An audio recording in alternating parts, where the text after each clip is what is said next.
Hello students, today we are going to read chapter 2 which is name is nutrition in animals. Animals में जो है nutrition किस तरह से होता है. ओके हमने प्रीवियस चैप्टर में जो है वो पढ़ा था कि प्लांट्स में न्यूट्रिशन किस तरह से होता है. अब हम इस चैप्टर में पढ़ने वाले एनिमल्स के बारे में. ठीक है, so let's start. First of all we going to introduction. As we know, food is one of the most essential thing for the living organism to survive as it provides them energy.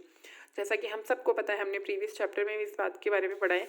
जो food है वो हमारा सबसे essential item होता है अपनी हर organism के लिए, हर जीव के लिए सर्वाइव करने के लिए.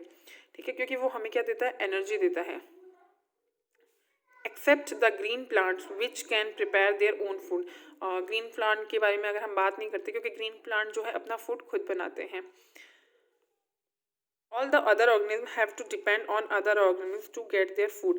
जितने भी ऑर्गेनिज्म होते हैं वो दूसरे ऑर्गेनिज्म पे डिपेंडेंट होते हैं अपने फूड के लिए. So all them are heterotrophic. इसलिए हम सबको क्या बोलते हैं, हेट्रोट्रॉफिक. हेट्रोट्रॉफिक का मतलब ही क्या होता है कि वो ऑर्गेनिज्म जो अपने फूड के लिए किसी और दूसरे ऑर्गेनिज्म पे डिपेंडेंट होते हैं. But the food does not give them energy as such. It has to go through a long journey. लेकिन फूड खाते ही जो है उनको बिल्कुल डायरेक्टली एनर्जी नहीं मिल जाती है. उसके लिए एक बहुत बड़ी जर्नी जो है वो होती है. The food they consume is complex in nature. जो फूड वो कंज्यूम करते हैं वो कॉम्प्लेक्स होता है नेचर में.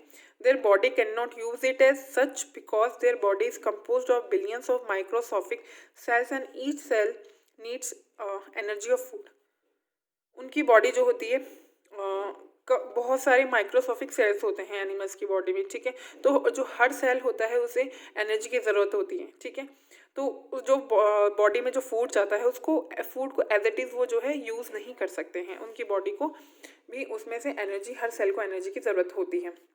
सो to reach up to these small cells the food has to be converted into a simple and soluble form. तो जब इन सेल्स तक जो फूड को पहुंचना होता है तो वो किस में कन्वर्ट हो जाता है, सिंपल और सॉल्युबल फॉर्म में कन्वर्ट हो जाता है. लाइक प्लांट्स, प्लांट की तरह ही एनिमल्स में also differ in their mode of nutrition. तो एनिमल्स भी उनके न्यूट्रिशन का मोड होता है. ठीक है, दो all of them are heterotrophic. जैसा कि हमको पता है कि सारे जो एनिमल्स होते हैं वो हेट्रोट्रॉफिक होते हैं. They may be parasitic, saprozoic, symbiotic and holozoic. Among them, holozoic is the most common type of nutrition among the free living organism. और जो एनिमल्स होते हैं, क्योंकि वो फ्री लिविंग ऑर्गेनिज्म होते हैं मोस्टली, तो जो उनमें न्यूट्रिशन होता है वो कौन से टाइप का होता है, होलोजोइक टाइप का न्यूट्रिशन मोस्टली होता है. It is common from an unicellular organism like amoeba to the complex multicellular organism like human being. और ये कॉमन फॉर्म होता है यूनिसेलुलर ऑर्गेनिज्म से लेकर जो कॉम्प्लेक्स मल्टी सेलुलर ऑर्गेनिज्म होता है ह्यूमन बीइंग. ठीक है, वहाँ तक का ये सबसे कॉमन जो एक न्यूट्रिशन वैल्यू होता है, न्यूट्रिशन टाइप होता है होलोजोइक, वो होता है. ठीक है, अब इसके बारे में हम यहाँ पे जो है पढ़ते हैं. Holozoic nutrition. Holo means whole. Holo means मतलब होल. होल मतलब सारा, सब कुछ. And zoic means organism. Zoic का मतलब क्या होता है, ऑर्गेनिज्म, जो भी जीव होते हैं. Thus when an organism consume solid और liquid organic matter and digest. जब भी कोई ऑर्गेनिज्म कंज्यूम करता है, लेता है अपनी बॉडी में कोई भी सॉलिड या लिक्विड ऑर्गेनिक मैटर, ठीक है, अपनी बॉडी में लेता है और उसके डाइजेस्ट करता है, absorbs and assimilates it the mode of nutrition. और जब वो उसकी बॉडी उसे एब्जॉर्ब करती है और उसे सॉल्यूबल बना लेती है, एब्जॉर्ब कर लेती है. ठीक है, the mode of nutrition is known as holozoic nutrition. और वो वाला जो मोड होता है उसी को हम क्या बोलते हैं, होलोजोइक न्यूट्रिशन बोलते हैं. ठीक है, holozoic animal can be herbivorous. Holozoic animal जो होते हैं वो हार्बीवरस हो सकते हैं, कार्निवरस हो सकते हैं या ओमनीवरस हो सकते हैं. ठीक है, क्योंकि वो दूसरे प्लांट्स पे जो है या दूसरे जो ऑर्गेनिज्म होते हैं उन पे डिपेंडेंट होते हैं अपने फूड के लिए. ठीक है, तो वो कोई से भी कुछ भी हो सकते हैं. Herbivorous may further be frugivorous like monkeys that feed on fruits only. तो जो हेर्बीवरस होते हैं उनमें ना फर्गिवरस भी हो सकते हैं, जैसे मंकीज जो सिर्फ फ्रूट्स पे या फ्लूइड फीडर्स हो सकती हैं, जैसे बीज और बटरफ्लाइज होते हैं जो फूलों का सिर्फ रस जो होती है एज ए फूड कंज्यूम करती हैं, ठीक है। तो और या मंकीज जो सिर्फ फ्रूट्स खाते हैं, तो वो भी हो सकते हैं। कार्निवरस ऑल्सो इंक्लूड इंसेक्टिवायरस, कार्निवायरस में इंसेक्टिवायरस भी हो सकते हैं, क्योंकि जिसके बारे में हमने पढ़ा है, ठीक है, जो सिर्फ इंसेक्ट खाते हैं, जिन्हें इंसेक्ट ईटर भी बोलते हैं। उसके बाद में पेसोवायरस भी हो सकते हैं जो सिर्फ फिश खाते हैं, फिश ईटर्स उन्हें बोलते हैं। सेंग्यूने वायरस जो ब्लड सकर होते हैं, जैसे मच्छर और ये सब होते हैं, वो सिर्फ ब्लड सकर होते हैं, खाली जो है जो ब्लड होता है उसी ही सक करते हैं, ठीक है। हॉलिजोइक न्यूट्रिशन कंप्लीट्स इन 5 मेन स्टेप। हॉलिजोइक न्यूट्रिशन जो होता है वो 5 जो उसके स्टेप होते हैं उसमें जाकर कंप्लीट होता है एनिमल्स में, ठीक है। सबसे पहले होते हैं ingestion, absorption, ignition and digestion, assimilation, ठीक है। तो सबसे पहले हम पढ़ते हैं इंजेस्टिशन, ठीक है। Ingestion involves taking in the food, जो ये होता है ये फूड में रहता है, ठीक है। उसके बाद में हम बोलते हैं digestion. Digestion breaking down of complex food molecules into simpler ones. जो हमारा कॉम्प्लेक्स फूड होता है, जो भी हम खाते हैं किसी भी फॉर्म में, वो लिक्विड हो सकता है या हार्ड फॉर्म हो सकता है, ठीक है।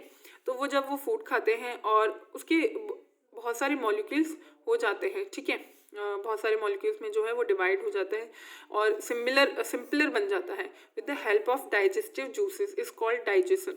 और वो किसकी हेल्प से होता है? डाइजेस्टिव जो जूसेस होते हैं हमारे, उसकी मदद से होता है, उसे ही हम क्या बोलते हैं? डाइजेशन बोलते हैं। उसके बाद में जो आता है हमारा एब्जॉर्प्शन आफ्टर डाइजेशन। अब डाइजेशन हो गया है, ठीक है, हमारी बॉडी में जो बड़े बड़े मॉलिक्यूल्स थे वो छोटे छोटे मॉलिक्यूल्स में डिवाइड हो चुके हैं, ब्रेक हो चुके हैं, ठीक है, डाइजेशन हो चुका है। तो उसके बाद क्या होता है? The food converts to a simple soluble form. जो फूड होता है छोटे छोटे टुकड़ों में जो बताया, एक सॉल्युबल फॉर्म में बन जाता है, मतलब एक घुलने वाली जो है उस फॉर्म में बन जाता है, so that it can be absorb by the body to get mixed in body fluids. और ताकि वो क्या होता है, जो बॉडी में अच्छे से एब्जॉर्ब हो जाए, ठीक है, और बॉडी में जितने भी फ्लूइड्स होते हैं उनमें घुल जाए, लाइक ब्लड की तरह, ठीक है। और कहाँ तक पहुँच जाए? Reach every part of the body के हर एक पार्ट तक पहुँच सकें, ठीक है। उसके बाद में हम जो है बात करते हैं एसिमिलेशन की। When absorbed food reaches every part of the body. जब जो एब्जॉर्ब फूड होता है, जिसे जो फूड डाइजेस्ट हो गया है उसको एब्जॉर्ब कर लिया जाता है, उसके बाद जो बॉडी के हर एक पार्ट तक वो पहुँच जाता है, it goes inside the cells to be use to get energy from it. तो वो एब्जॉर्प्शन जो होता है सॉल्युबल फॉर्म में जो होता है वो पहुंच जाता है। उसके बाद में क्या होता है, जो बॉडी की हमारा हर एक सेल होता है उसके द्वारा जो है वो ले लिया जाता है और उससे हमें क्या मिलती? एनर्जी मिलती है, ठीक है। उसके बाद में होता है egestion, the residual form food material that is left after digestion is eliminated from the body through egestion. फिर क्या होता है, जो हमारे बाद में जो ऑब्जर्व हो जाता है हमारा फूड हमारी बॉडी में जाने के बाद हमारे सेल्स तक पहुंच जाता है, उसके बाद भी जो है वो लास्ट में कुछ वेस्ट जो मटेरियल है, वेस्ट फूड जो है या वेस्ट जो निकल के आता है वो बच जाता है, उसे ही हम क्या बोलते हैं? वो ही होता है एजेशन, ठीक है। और वो हमारी बॉडी के से यूरिन के थ्रू, ठीक है, तो उसके थ्रू निकल जाता है, ठीक है। जैसे इसका जो है डायग्राम से आप समझ सकते हैं। सबसे पहले जो फूड होता है ऑर्गेनिज्म के लिए होता है, फिर ये फॉर्म होता है, फिर डाइजेशन होता है, ठीक है, एब्जॉर्प्शन होता है, फिर एसिमिलेशन होता है, और फिर उसके थ्रू वो हमारी बॉडी से जो अनडाइजेस्टेड फूड होता है ना, जिसको हम बोल सकते हैं, वो हमारी बॉडी के से निकल जाता है। समझ में आ गई? उसके बाद में हम बात करते हैं न्यूट्रिशन अमीबिया, ठीक है।